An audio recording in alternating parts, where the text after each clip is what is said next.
एक नया साइकिल चालू होने वाला है 2026 से लेकर 2030 तक, और इस साइकिल में बहुत मैसिव वेल्थ क्रिएट कर सकते हो आप अपने लिए, अगर आप कुछ गलतियां ना करो तो। एंड ये गलतियां आपका बिहेवियर है। अगर आप कुछ बिहेवियर पैटर्न्स है, अगर आप उसको फॉलो नहीं करते हो या उस बिहेवियर पैटर्न को ब्रेक करते हो, तो आप वेल्थ क्रिएट कर सकते हो। See, India is going through a massive structural change, GST reforms, interest rate stabilising, manufacturing activities building up. So ये सब चीज़ें होने की वजह से काफ़ी वेल्थ क्रिएट होगा। बट अगर आपके बिहेवियरल पैटर्न्स चेंज नहीं हुए तो आप इस वेल्थ के साइकिल को मैसिवली मिस कर सकते हो। और इस वीडियो में मैं आपको वही बताऊंगा कि आपके क्या बिहेवियरल पैटर्न्स है जिसकी वजह से आप ये जो नया साइकिल क्रिएट होगा वेल्थ क्रिएट करने का, आपसे मिस हो जाएगा। हर कंट्री के डेवलपमेंट में एक ऐसा पीरियड आता है, एक ऐसा फेज आता है जहाँ पे सब चीज़ें एक साथ अलाइन होती है, जैसे कि economic policies, demographics, political stability, income generation, profits and opportunities, सब कुछ एक साथ आ जाता है। एंड इंडिया के लिए वो ये फेज़ है जहाँ पे ये सब एक साथ आ रहे हैं, and this will accelerate the growth.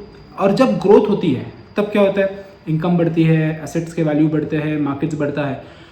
तो अगर आप इस पीरियड में हो तो आप पैसा बनाओगे। और कैसे पैसा बनाओगे? ऐसे नहीं कि आप बहुत स्मार्ट बन के पैसा बनाना है, बस आपको कंसिस्टेंट रहना है, आपको प्रिपेयर्ड रहना है कि ये साइकिल है, अभी इस साइकिल में बने रहना है। सो ये अगर होगा तो आपका वेल्थ क्रिएट होगा, and India as a whole ये वेल्थ क्रिएट करेगा। आपको कुछ अलग करने की जरूरत नहीं, आपको बहुत स्मार्ट या आउट ऑफ द बॉक्स होने की जरूरत नहीं है। सबसे पहला बिहेवियरल पैटर्न, ट्रेंड चेजिंग। हम क्या करते हैं, हम नया ट्रेंड देखने जाते हैं। हर बार वही गलती हो रही है, वही फोमो, वही गलती। और इस ट्रेंड को चेज करने के चक्कर में हम जो कोर ग्रोथ को होनी चाहिए वो मिस करते हैं। जैसे स्मॉल कैप का क्रेज हो गया, क्रिप्टो हो गया, एफएनओ का पैसा लगा, एफएनओ में पैसा लगाया, आपने किसी को पैसा मैनेज करने दिया, एफएनओ में, पीएमएस में पैसा दिया। पीएमएस अच्छा, अगर अच्छा रिकॉर्ड रहेगा तो कोई बात नहीं, बट मेजोरिटी में नहीं है। देन अब हम लोग देखते हैं कि नया क्या है, म्यूचुअल फंड के नए नए एनएफओज में पैसा लगाए, नहीं रिक्वायरमेंट है इतना कुछ करने की आपको। ये ट्रेंड चेज ही आपको आपके कोर से हटके उस चीज पे फोकस करेगा जहां पे रिस्क बहुत ज्यादा है और रिवॉर्ड उतना नहीं है। So what we think is, हमको रिटर्न मैक्सिमाइज करना है, हम रिस्क को देखते ही नहीं है। एंड इफ रिस्क बहुत एक पॉइंट पे बढ़ता है तो रिटर्न साइमल्टेनियसली उतना नहीं बढ़ता है। सो ये ट्रेंड चेजिंग नहीं करना है। You should not be chasing the trends, you should not be asking what next. Second is real estate ओवरबोर्डिंग।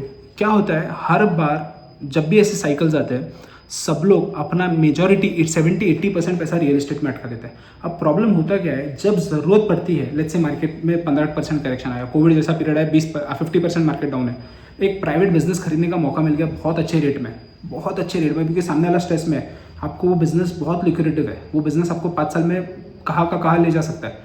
But because आपके पास लिक्विडिटी नहीं होती है, क्योंकि आपका रियल एस्टेट लेट्स से आपका 5 करोड़ का लैंड है, 5 करोड़ का लैंड बेचना is not an easy task. उसको बेचने के लिए आपको ब्रोकर ढूंढो, ब्रोकर पार्टीज देखेगा, 10 पार्टियों से बात करो, लिक्विडिटी वहाँ पे इतनी इजीली अवेलेबल नहीं है। उसकी वजह से क्या होता है, आपकी अपॉर्चुनिटीज जो आ सकती है या जो अपॉर्चुनिटीज आ रही है वो आपकी मिस हो जाएगी। और अगर आपकी अपॉर्चुनिटीज मिस हो गई, market dip, business options, startup investments, या बहुत सारे बिजनेसेस को आप खरीद भी सकते हो, अगर ये सब आपका मिस हो गया तो आप जो वेल्थ क्रिएट मैसिवली कर सकते हो उतना नहीं होगा।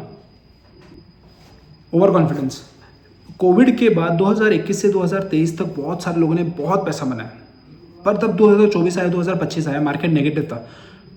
तो पहले 2-3 साल में जब इतना पैसा बन जाता है, लोगों को ओवर कॉन्फिडेंस आ जाता है कि मैं जो कर रहा हूँ, जो मैं टच कर रहा हूँ वो सोना बन रहा है। So what they do is they go overboard in terms of taking risk, in terms of picking stocks which are pathetic in terms of fundamentals, और वो लोग उस स्टॉक्स में अनवांटेड रिस्क लेते हैं। मैंने देखा है एक क्लाइंट का पोर्टफोलियो 6 करोड़ था एट इट्स पीक, पिछले 1 साल में वो पोर्टफोलियो 3.5 करोड़ पे आ चुका है, 3.5 करोड़ पे। इतना मार्केट गिरा भी नहीं है, but the point is now he is in panic, कह रहे यार शिट, मैं 6 करोड़ में बेच देना चाहिए था, ये वो। इतना मार्केट गिरा भी नहीं है, इनफैक्ट निफ्टी ने तो ऑल टाइम हाई बनाया है। माई पॉइंट इज, अगर आप ओवर कॉन्फिडेंट हो पहले 2-3 साल के रिटर्न्स पे, मैं डेफिनेटली आपको बता सकता हूँ कि there are high chances that you might lose wealth in the later stage of the cycle. इसलिए ओवर कॉन्फिडेंट मत रहो, बहुत ही शांति से काम करना पड़ता है मार्केट्स में। जब आप इन्वेस्टमेंट कर रहे हो, स्टॉक मार्केट्स रहे, रियल एस्टेट रहे, बहुत सारे मैंने रियल एस्टेट डेवलपर्स को भी देखा है, कुछ मेरे क्लाइंट्स हैं जिन्होंने बहुत अच्छा किया, बट जैसे पैसा बनना चालू किया they went overboard in taking more and more lands to develop new societies and buildings and commercial complexes.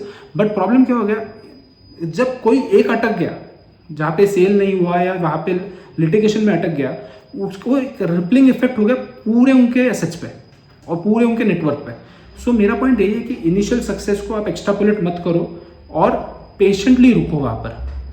और द नेक्स्ट इज SIPs अगर कोई करता है या इन्वेस्टमेंट कर रहे हैं खुद से रुक जाता है। पिछले 1.5 साल में मार्केट नेगेटिव था, वॉर हुआ, ट्रम्प इलेक्शन जीत के आए, उसके पहले मोदी जी इलेक्शन ऑलमोस्ट हारने के वर्ष पे थे, उसका ट्रम्प जीत के आया, फिर इंडिया पाकिस्तान वॉर हो गया, फिर ट्रम्प ने टैरिफ से इम्पोज किए। इन सब चीज़ों में बहुत सारे लोगों ने डर के SIP स्टॉप की। बॉस, आपका SIP इन पीरियड में ज़्यादा रिटर्न देने वाला है आपको। whenever there is volatility, whenever the markets are negative, you should not stop your SIPs रोक के पॉइंट नहीं है, वही पीरियड में आपके SIPs या आपने लमसम थोड़ा बहुत इन्वेस्ट करना चाहिए, तो वो आपको एक्सेलरेटेड रिटर्न देगा। पर बहुत सारे लोगों ने वो भी रोक दिया। नेक्स्ट, मैं कितने क्लाइंट्स को जानता हूँ जिनका सब सही चल रहा है, अच्छे से SIPs कर रहे हैं, अच्छा खासा लिक्विडिटी है। अब उनका नेक्स्ट क्वेश्चन होता है, अब क्या करूँ जिससे मेरे रिटर्न्स बढ़े। बॉस, आपको रिटर्न्स नहीं बढ़ाने हैं, आपको रिटर्न्स को चेज नहीं करना है। आप यहाँ ऐसे पॉइंट पे हो कि देखो कि आपका रिस्क कंटेंट है क्या। अगर रिस्क आपका मेंटेन्ड है, रिस्क सही है, तो आपका रिटर्न इवेंचुअली अच्छा ही होगा। और ये मैं आपको आज चाहिए तो एक स्टैम्प पेपर पे लिख के दे दूंगा। अगर आपको जेन्युइनली ये वेल्थ का साइकिल को कैपिटलाइज करना है, अच्छा पैसा बनाना है, बहुत सिंपल चीज़ें करनी। एक तो सबसे पहले आपको लिक्विडिटी मेंटेन करनी है। जैसे मैंने बोला, अगर आपके पास लिक्विडिटी है, मार्केट्स, इंडस्ट्रीज इतने अपॉर्चुनिटीज देगा अगर आपके पास पैसा है तो। आपके पास पैसा नहीं है ना, वो अपॉर्चुनिटीज आपको कभी दिखेगी भी नहीं। नंबर 1। नंबर 2, एलोकेशन पे फोकस कीजिए, रिटर्न्स पे नहीं। आप ये देखिए कि क्या आपका पैसा, क्या आपके एप्पल्स, क्या आपके अंडे अलग अलग है। अगर एक सब कुछ एक ही जगह पे है तो कुछ भी एक खराब हो गया, सब खत्म। बट अगर वो अलग अलग जगह पे है तो वो बहुत फायदा होगा, क्योंकि सबसे थोड़ा थोड़ा रिटर्न आएगा और रिस्क भी स्प्रेड है। ऐसे नहीं कि सारा पैसा इक्विटी में लगाओ, ऐसे नहीं कि सारा पैसा रियल एस्टेट में लगाओ, ऐसे नहीं कि सारा पैसा डेट में रखो। थोड़ा थोड़ा थोड़ा पैसा सब जगह पे रहने दो, क्योंकि वो जितना अलग रहेगा उतना आपके लिए बेनिफिशियल रहेगा। कॉन्सेंट्रेटेड बेट्स को अवॉइड कीजिए। जैसे मैंने बोला एलोकेशन रखो, तो कॉन्सेंट्रेटेड बेट्स तो बिल्कुल भी मत लो। वो you live only once, YOLO, कि सब पैसा एक इसमें, या एक सिंगल सेक्टर ऑब्सेशन। किसी को AI से बहुत ऑब्सेशन है, उनको लगता है AI is the next thing, रहेगा, मैं डिनाई भी नहीं कर रहा हूँ, बट सारा पैसा उसमें मत डालो। एनर्जी नेक्स्ट थिंग है, सारा पैसा एनर्जी में मत डालो। थोड़ा थोड़ा थोड़ा थोड़ा रखो। इमोशनल डिटैचमेंट मत रखो किसी भी चीज़ से, कि आपको अगर लेट्स से आप एक टेकी हो, आपको लगता है कि टेक ही सब कुछ है, सही है, बट सारा पैसा टेक पे मत लगाओ ना। थोड़ा पैसा टेक में रहने दो, थोड़ा पैसा FMCG में रहने दो, थोड़ा पैसा कंज्यूमर ड्यूरेबल्स में रहने दो। ओवरऑल पैसा सब जगह पे थोड़ा थोड़ा थोड़ा थोड़ा थोड़ा रखो। इतने सेक्टर्स है, सब जगह पे पैसा रखोगे तो ही पैसा बनेगा, वरना अगर कोई भी सेक्टर डाउन गया तो आप पूरा खत्म हो जाओगे।